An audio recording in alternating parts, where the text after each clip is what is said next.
I think we'll have to just to save the bandwidth. Otherwise, it's going to be a right. Recording and transcript of starters. I'm just going to close that. I don't want to see that. Thank you. Right. Are you ready, Shelley? Let me grab some water. Okay. So what I'll do, I'll share. We'll do it as we've just done. So we'll take our time, like you say, we'll do some pauses in between and run through it. So bear with. We'll do the welcome bit, and then we'll take ourselves off camera, and then I'll put the slides up, and we'll do it that way. Okay. Okay. Yeah, right. that sounds reasonable. Are you ready? Yeah. So I've got MST messages popping up my bottom corner. Let me turn that off. Bit distracting. It is a bit distracting, isn't it? Are you ready? Okay, so 3, 2, 1. Welcome to an overview of the Liberty Protection Safeguards. We will call this the LPS from now on. I'm David Pennington, the Assistant Director for Quality for North Central London. You're going to say you're also the co-chair. Shit! Okay, start that again. You're right. That's not a good start, is it? Okay, yeah, no, they don't really know what I do in the day job.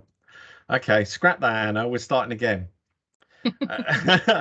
Ignore everything that's just been said for the last. Do you know what? I knew we was going to be able to make a really good bloopers reel out of this. Right. Okay, you ready? Here we go again. Welcome to an overview of the Liberty Protection Safeguards. We will call this the LPS from now on.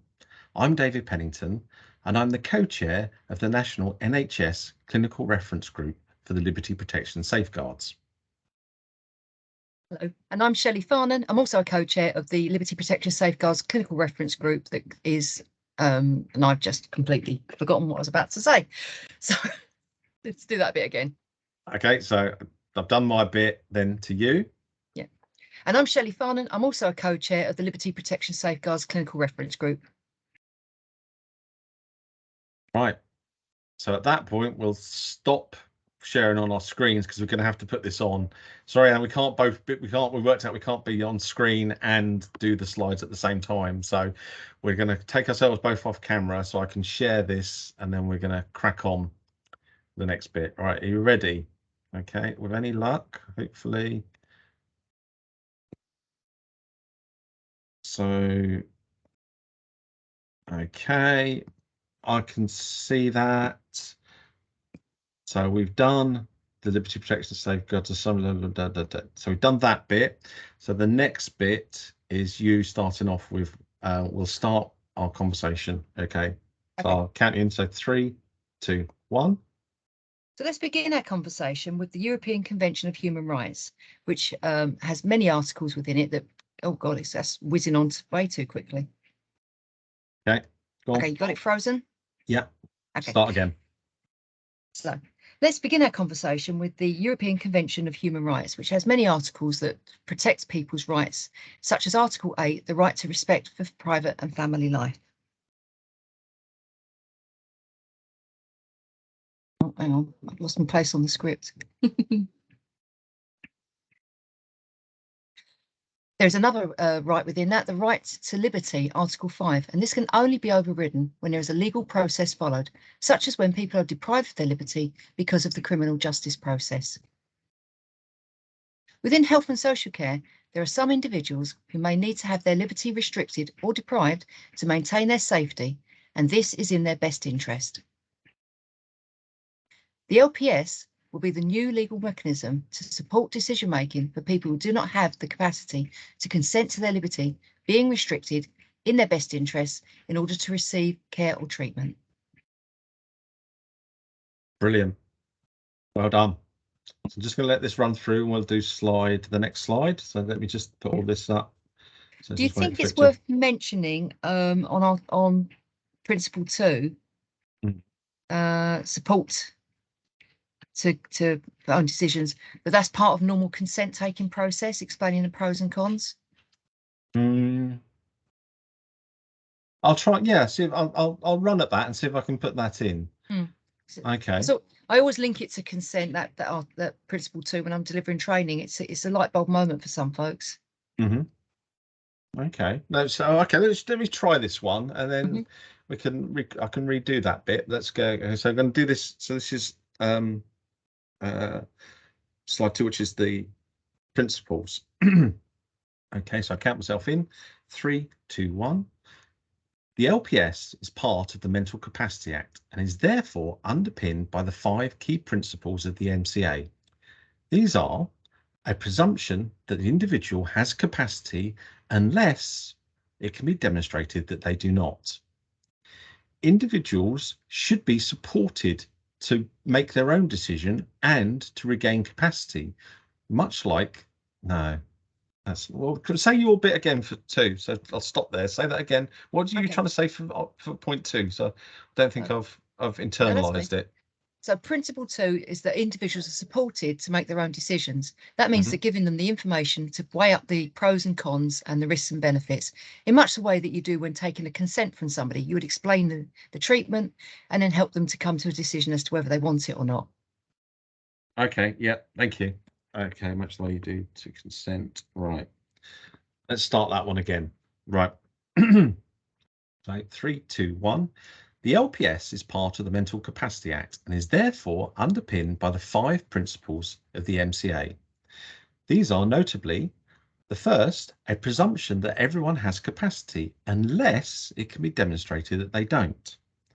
The second is individuals should be supported to make their own decisions by giving them the pros and the cons in the way that you would for consenting for any care or treatment.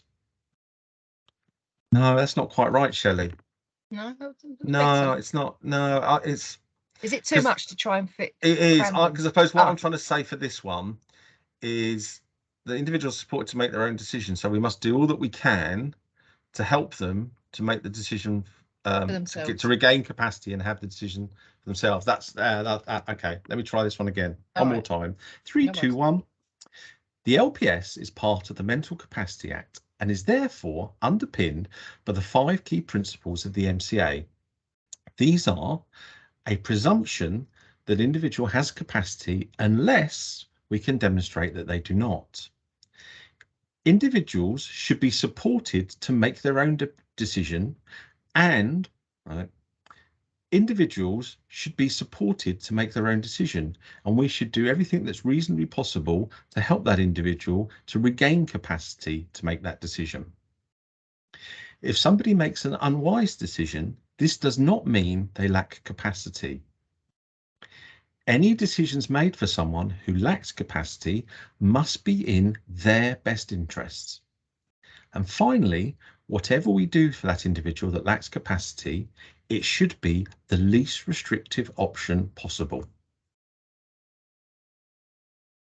What do you think? Yeah, okay. Okay. You left nice gaps in between, so that make it easier for Anna to edit.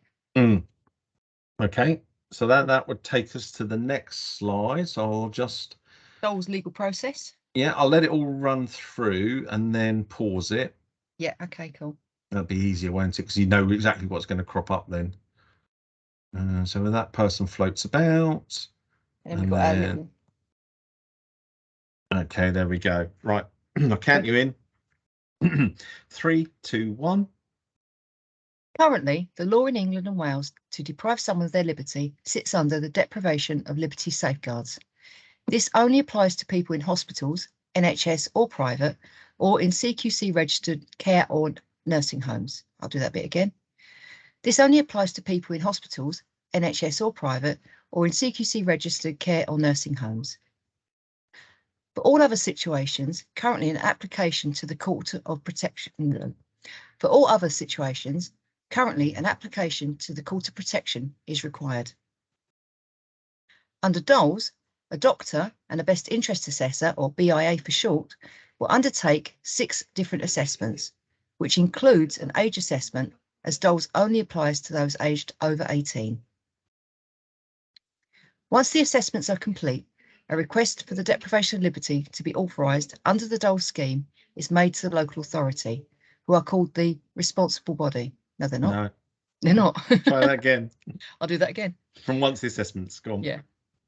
Once the assessments are complete, a request for the deprivation of liberty to be authorised under the DOLS scheme is made to the local authority, who are called the supervisory body for hospitals and care or nursing homes.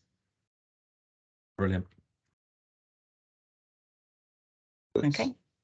Run through to the next one. Bear with. Okay.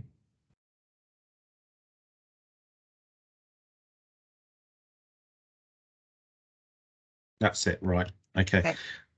So next slide. So this is, I think it's about slide 4. Let me just take a sip of water before I start. So I count myself in. 3, 2, 1. So the law to deprive someone of liberty will be changing from DOLS to LPS. This is known as the Mental Capacity Act Amendment Act 2019. I want to do that bit again. I need to do that a bit again, do I? Yeah, you called it the Mental Capacity Act Amendment Act. It's the Mental Capacity Amendment Act. Oh, thank you. You had act in there It's twice. it's because I've got the brackets. It's thrown me. That's it. Right. Thank you very much. Here we go. 3, 2, 1.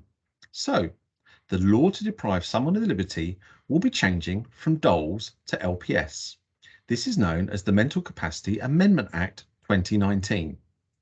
And the new legislation will have an accompanying code of practice and 6 associated regulations.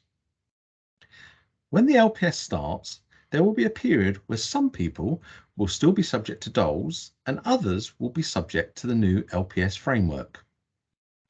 For both groups, DOLS and LPS, the Mental Capacity Act will still apply. Is that all right? Do you want to do that last sentence again? Yep. When the LPS start, 3, 2, 1.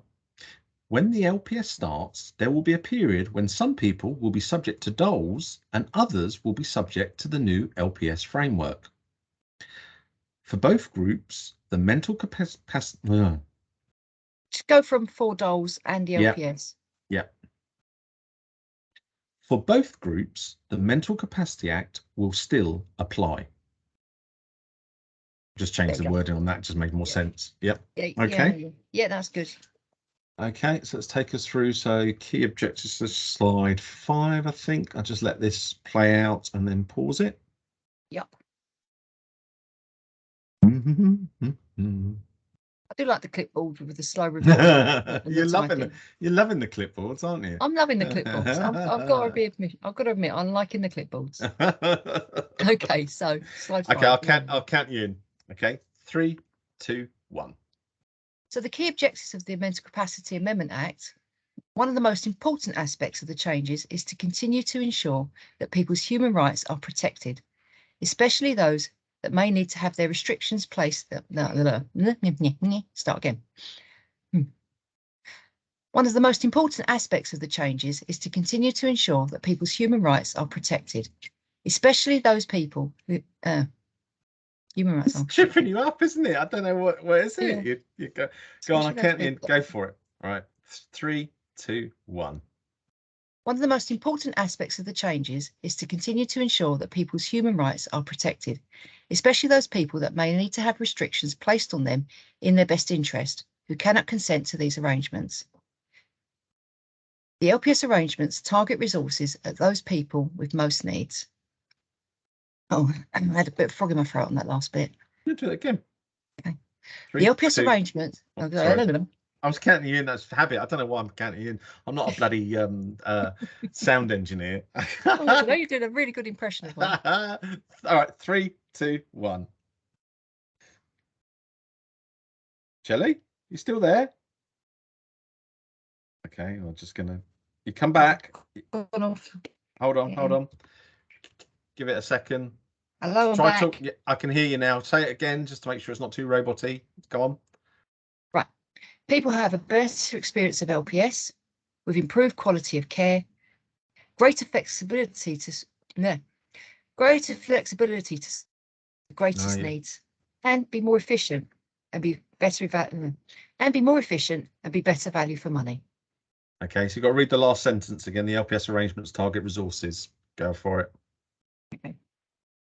The LPS arrangement target resources at those people with the most needs. How's that? Brilliant. Do you want to read out those things on there? I don't think we're going to use them, but just so they've got and Anne's got them just in case. I don't think we need to read them out, but yeah.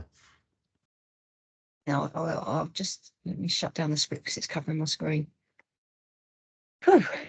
So people have better experience of LPS with improved quality of care, greater flexibility to support those with the greatest needs, and be more efficient and be better value for money. Brilliant. Cool. Okay, I'll take us through to the next one. So the next one is you, 6-1. Yeah, just letting all this play out. So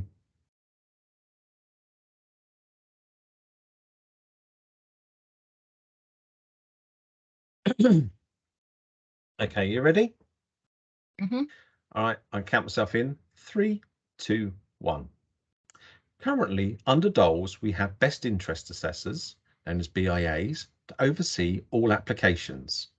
These will be These will be replaced with approved mental capacity professionals, or AMCPs for short. They will focus in on those with the greatest needs. The new arrangements will reduce the number of assessments from 6 to 3, including an assessment of capacity, as you can only use LPS for those who lack capacity.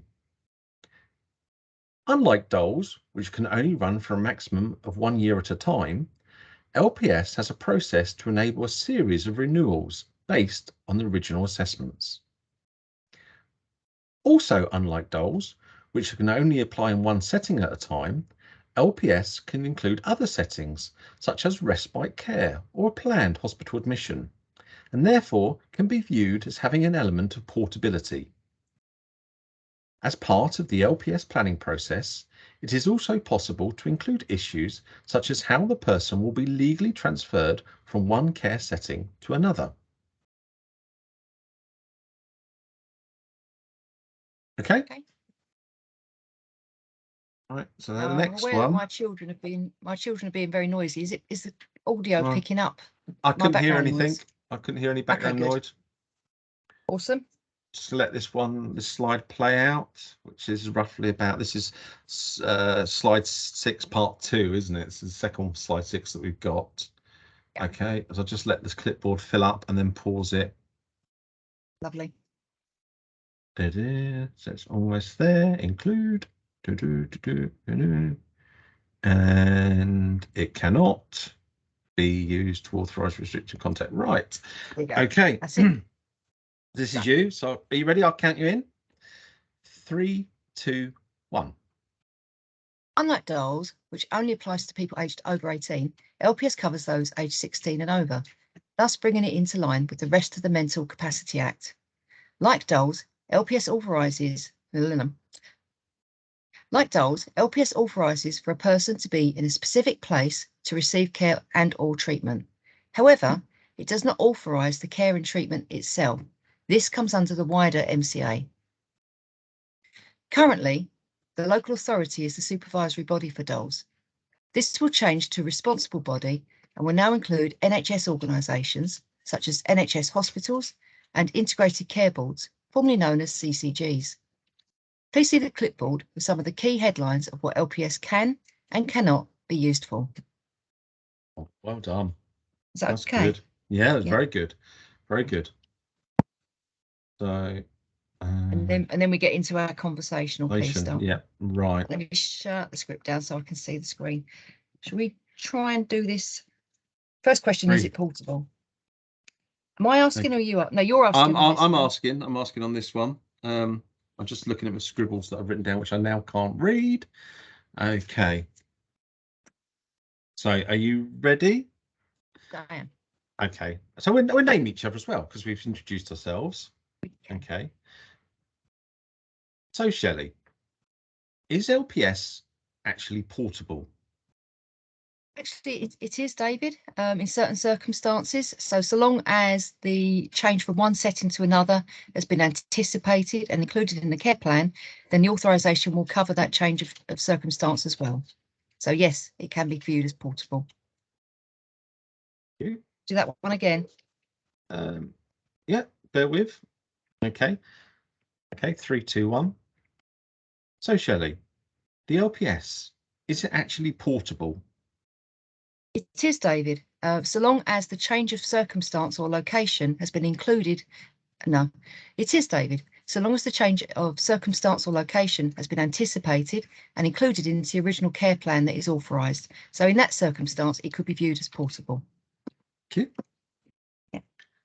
For the next question, so wait for it. All right, 3, 2, 1. So that would mean no. So would that include? I'd just say, yeah. would that include transport? Yeah. So would that include transport, such as ambulance transport, within the scope of LPS? Absolutely, because if you've predicted that a person is to move from setting A to setting B, then the transport to get from one to the other will be included in that original authorisation.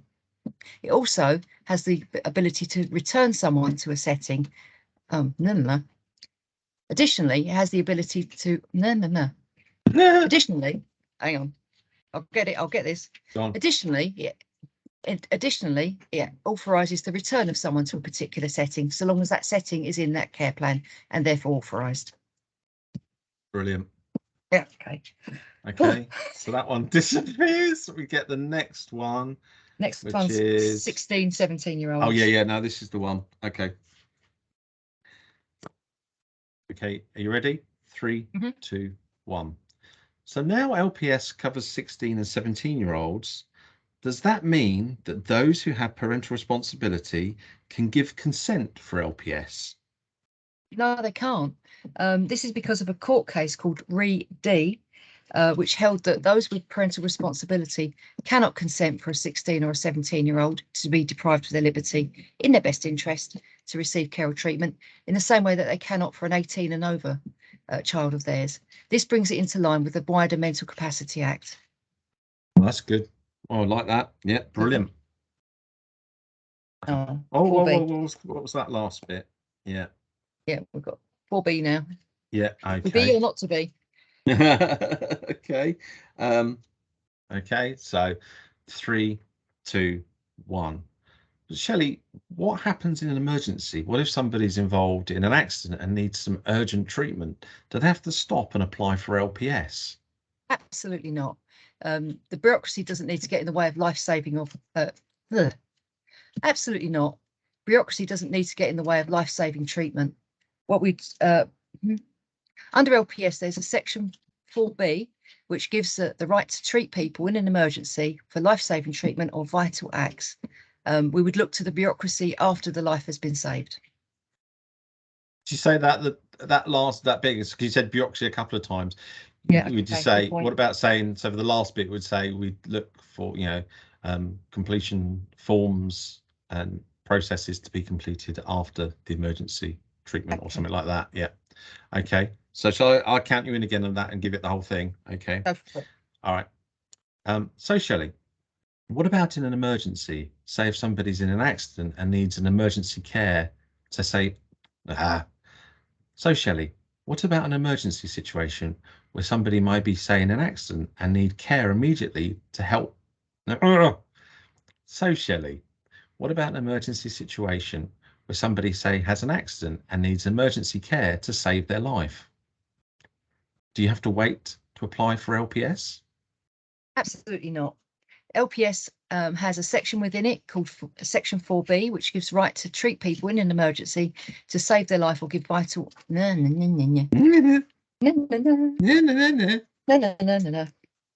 Absolutely not. We don't need the bureaucracy in the way of saving someone's life. There is a section within LPS called Section 4B, which gives the right to save some to give. There is a section within LPS, Section 4B, which gives Start again. There is a section. Yeah, go on, go for it. There is a section within LPS, Section 4B, the right for vital life-saving treatment. There is a section within LPS, Section 4B, which covers the ability to give life-saving treatment or carry out vital acts in an emergency situation. I've got a in an suggestion. emergency situation. Yeah. What about there's a section within the Act 4B, which is the provisions for an provisions for life-sustaining and emergency acts, something along those lines. Should we try that whole thing one more time, just in case? You ready? Yeah. Oh, just let that beat go. So Shelley, what about in an emergency, say where somebody's had an accident and needs emergency treatment to save their life?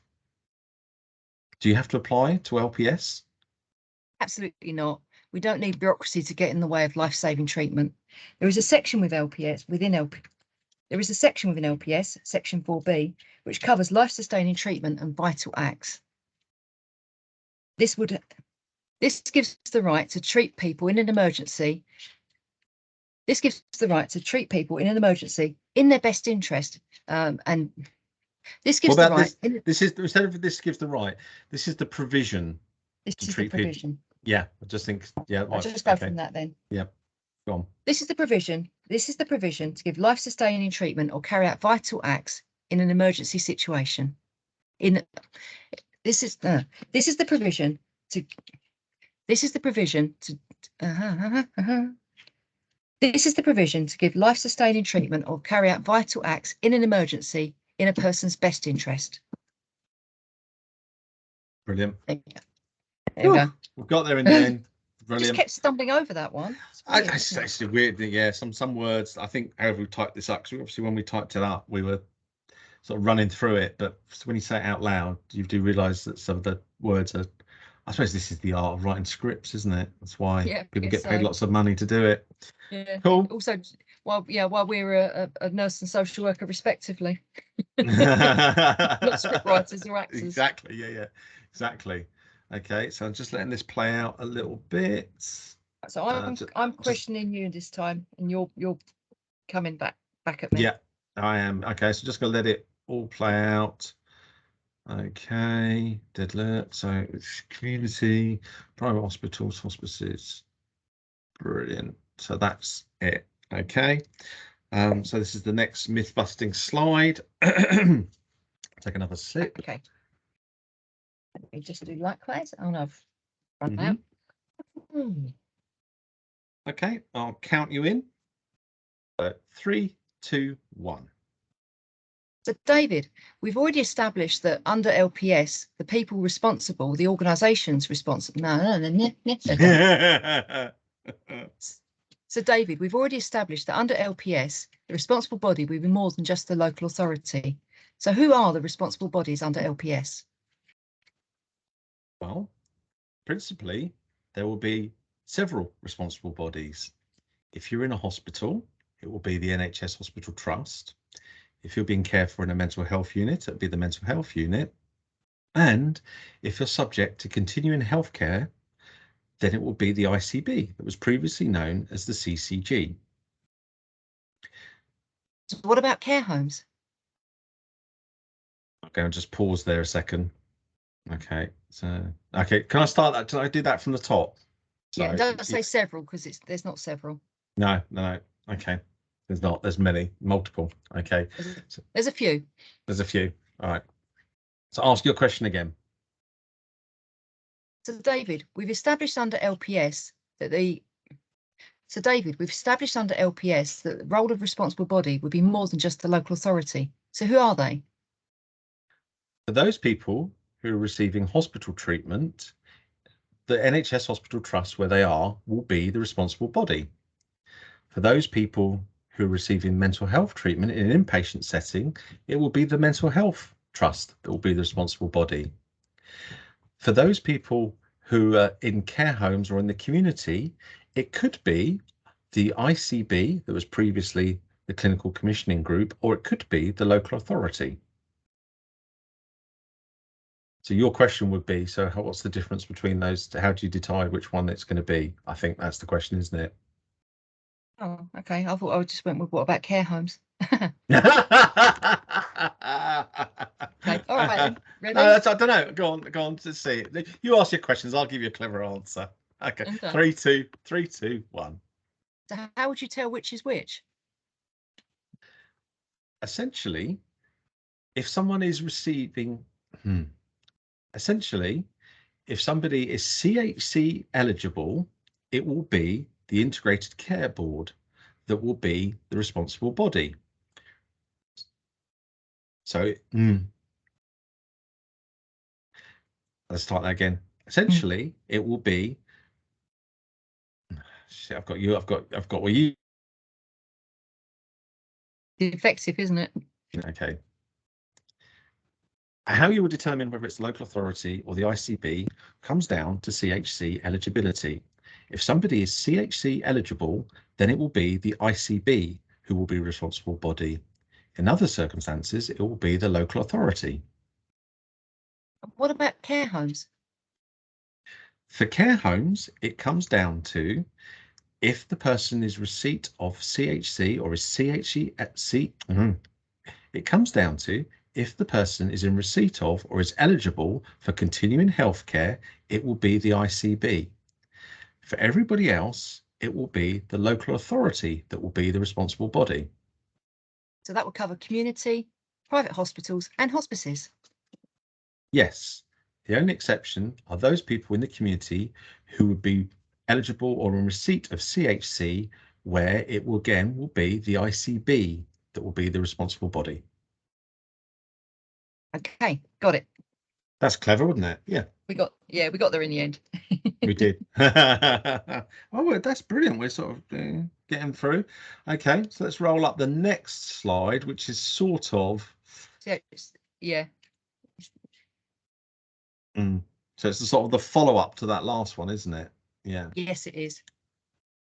Okay. So, right, bear with. So is it me asking you the questions or you asking me? You're questioning and I'm answering. Go for it. Okay.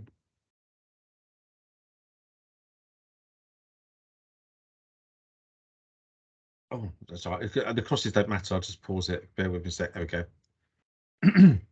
If you leave a gap, I'll leave a gap between the answers to help Anna edit, because I can't remember what order the crosses go in.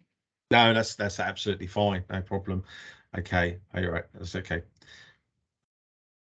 So when we said continuing healthcare, Shelley, does that include things like Section 117 aftercare? If someone's receiving that, is that continuing healthcare? No, it's not. That comes under the Mental Health Act. It's only people that are receiving CHC funding that would have the ICB as responsible body, and Section 117 aftercare leave, whilst the money would come from the CCG. There, let me start that again. No, that's not included. Section 117 aftercare comes under the Mental Health Act and is therefore not part of continuing healthcare funding. You need to say it again. It was a bit crackly. I'm really sorry, Shelley. You're right to say that again. Okay. Yep. Fine. So does that?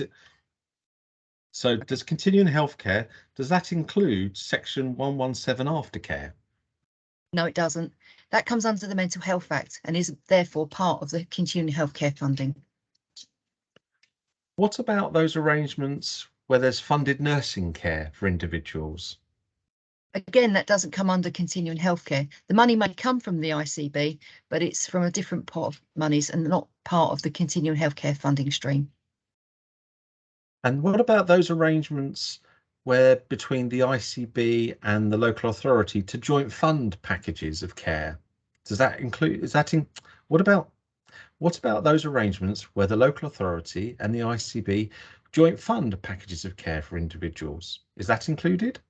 It isn't. That's because if you're eligible for CHC funding, your funding will be 100% by the ICB, and therefore joint packages do not meet the criteria. And what about those people? And what about those young people under 18 who are in receipt of continuing care? Are they included? It sounds similar, but it's actually a different funding stream again. So continuing care is a non-mandatory way of funding care for the under 18s, whereas continuing healthcare is for those aged 18 and over. And therefore, the ICB will only be the responsible body for people in receipt of continuing healthcare. Oh, good, clarified that nicely.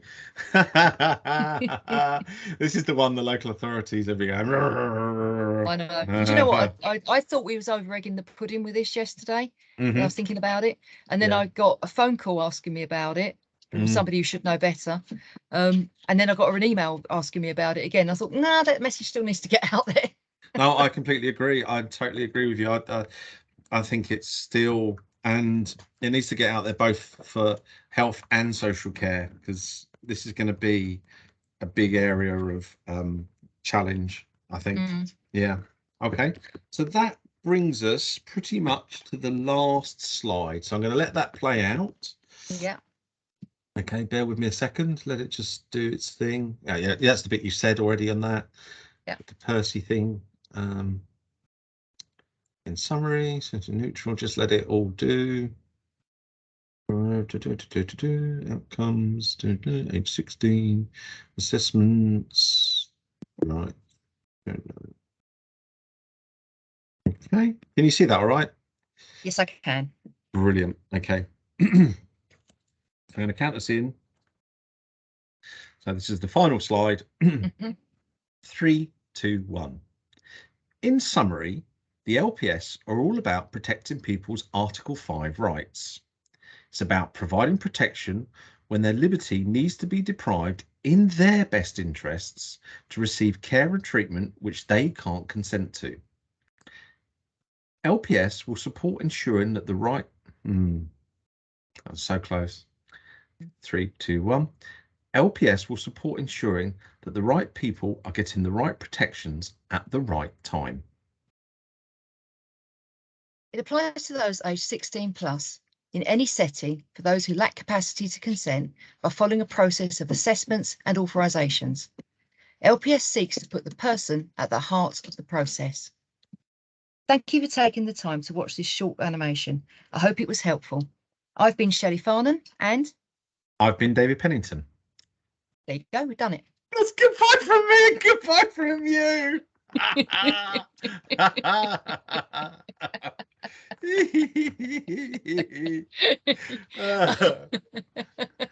Priceless, absolutely priceless. That was a little bit tongue-in-cheek. I don't think Anna might want to cut that last bit out. Fortunately, there was enough of a pause that I think she can edit that out, as opposed to me going, that's good night from goodbye me. From me, and goodbye from him. From you. Okay, what I'm going to do now is stop recording. Okay.